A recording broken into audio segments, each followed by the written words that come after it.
so that first stabilizer design, we prayed about how to make this thing work. I wanted it to fit in the case, and we wanted it to be able to adjust. So we prayed about it, and God gave us that idea, and that's kind of the basis of verse 5. And James 1 verse 5 says, "If any of you lacks wisdom, you should ask God, who gives generously to all without finding fault, and it will be given to you." Amen. Verse 5 says, pray for your ideas, and God will he'll grant you the wisdom. Verse 6 says, "But when you ask, you must believe and not doubt, because the one who doubts is like a wave of the sea, blown and tossed by the wind."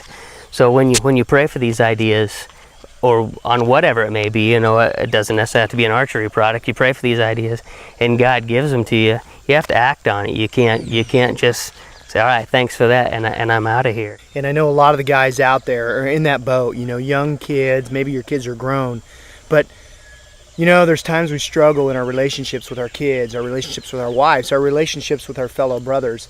And if we ask for wisdom, God will give it to us if we believe. Do I have to get down on my knees and pray? And he's like, yeah, get down on your knees and pray. Well, I fight it. I fight the wisdom. My fleshly side fights the wisdom that God gives me. Yeah, with that verse, how many times I've thought about when I first started bow hunting about 20 years ago. Anytime there was an article about the rut, I'd see it on the magazine rack, or I'd think, oh yeah, I want to know about that. Guy's grunting, calling, snort wheezing, bleating, whatever it was. And I'd read those articles and I'd think, I need to try that. And those things worked for me in most cases, one way or another. And so what I discovered was, gosh, these guys know what they're doing. They have wisdom in what they're doing because they've done it. Sure, and that's why when we go to Jesus and pray for answers, if you fully trust him and believe him, you go to him. When he says something, you listen to it, because he's going to give you the answers, and it's going to be the truth. It's the truth. Absolutely the truth. It's perfect. He gives us perfect wisdom. We just need to ask for it.